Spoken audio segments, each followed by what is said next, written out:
Sveiki 1000 elektriniečių. Šiandien ankstyvas sekmadienio rytas, spalio 12, tai reiškia, šiandien 8 val. Vakare tiesioginė transliacija 1000 elektriniečių mūsų Facebook grupėje. Buvo anonsuotos dvi temos. Viena tema tai Dainius Čižauskas paviešino peticiją dėl savo dukrų. Tai yra prašymas padėti, pagalbos šauksmas, atkreipti dėmesį.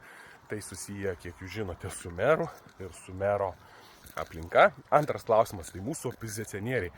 Kas yra kas Elektrėnuose, kaip jie per mano šeimos persikėjimą, kai buvo kratos, elgėsi, kai kurie opozicionieriai buvo liberalų pasiuntinukai ir tikėjosi, kad man turi kažkokią tai įtaką ar autoritetą.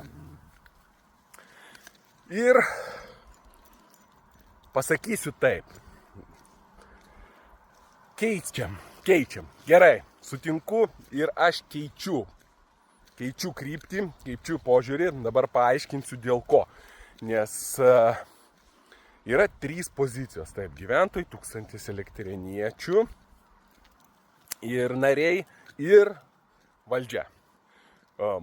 Mano veikla ir 1000 elektriniečių buvo veikla orientuota į tai, kad valdžia pasikeistų iš savęs. Tai reiškia, mes paviešinsim ir jie sakys, jie jau viską žino, gėdant, čia negerai, reikia elgtis kitaip, daryti kitaip, taip toliau. Nesulauks. Bet aš nuoširdžiai net neplanavau kandidatuoti ir mano veiksmus prašau žiūrėti iš tos pusės, kad viskas buvo daroma, kad valdžia iš savęs išsivalytų, pasikeistų, ir mes galėtume taip viešinti kažką, kontroliuoti ir mes turėtume šaunų miestelį, su tvarka ir taip toliau. Aha, sulauks. Valdžia skersadėjo, jie kontroliuoja viską, jūs matot, mes paviešinsim ir opozicijos elgesį ir taip toliau.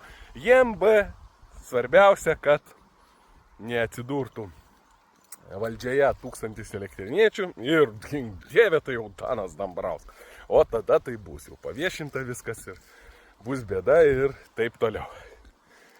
Ir netgi Dovydas Bliujus, jūs matėt, paskelbė, kad 1000 elektriniečių žvaigždė nusileidus. Suprantat, jau jie svajoja, jau jie galvoja, jau jie kartu, jiem nesvarbu, ką išrinkti. Tik tai jisai vieno nesupranta, kad jau mūsų 10 000 narių yra 1000 kaišiadoriečių, 1000 trakiečių. Mes esam visose platformose, Telegram, TikTokas ir visur kitur, ir kad mes augam, ir kad auditorija ženkliai didelė, ir po jo šių žodžių paskutinis postas apie pakrantės, informacija mūsų sulaukė, tuoj bus 500 patiktukų, emocijų, sklaida apie 50 000 ir komentarų, tai kas yra labai svarbu. Ir ką įrodo, kad jo žodžiai, yra tik naivus tikėjimas ir visus drąsinimas ten valdžioj. Drąsiau, vyrai, drąsiau, nepasiduokim, laikykimės, nesikeiskim į gyventojų pusę, darykim savo.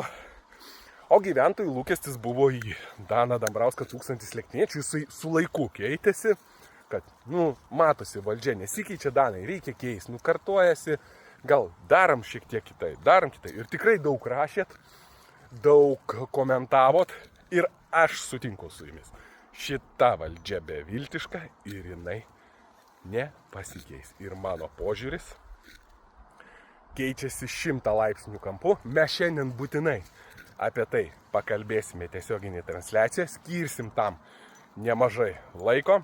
Jeigu mes imtume taip savivaldos rinkimus, kurie, daleiskim, yra 100%, tai mano pasakymas, kad aš dalyvauju, yra tik 50%. 50% yra jūsų visų. Tai reiškia, komandos reikia, gyventojų palaikymo, kiekvieno mažo indėliuko, pašnekėjimo su kaimynu, kažkokios medžiagos pasidalinimų, paplatinimų, ir visokių kitų detalių, kas aktyviau dar dalyvauti, steigiant komitetą ir taip toliau. Ir aš su jumis sutinku, valdžia šitą nepasikeis. Bet mano pasakymas, kad gerai, aš svarstau tokią galimybę ir manau, kad jūs esate teisūs, tai yra tik 50%. 50% priklauso nuo jūsų. Tai apie tos 50% mes pakalbėsime ir kokių reikia mūsų visų pastangų, kokio reikia mūsų indėlio, kad būtų visas 100% ir mes galėtume pasiekti savo tikslus. Ir apie tuos tikslus taip pat pakalbėsim. Tai reiškia gražėtų miestas, tai reiškia sportas, kultūra, traukos centrai, sugrąžintos visuomeniai erdvės mūsų, pakrantės, kad čia gyvenimas virtų, tai reiškia verslas, darbo vietos, kad visiems būtų didžiulis impulsas su visais tilto atstatymais, infrastruktūros sutvarkymais, gyventojų klausimų išsprendimų ir daugybė kitų klausimų. Tai va, tai šiandien tiesioginė transliacija yra pakankamai įdomi ir informatyvi ir labai svarbi. Tai ir pasimatykime spalio 12 dieną, sekmadienį, 8 val. Vakare, tai yra šiandien mūsų Facebook 1000 elektriniečių grupėje. Iki visiems ir gražaus sekmadienio.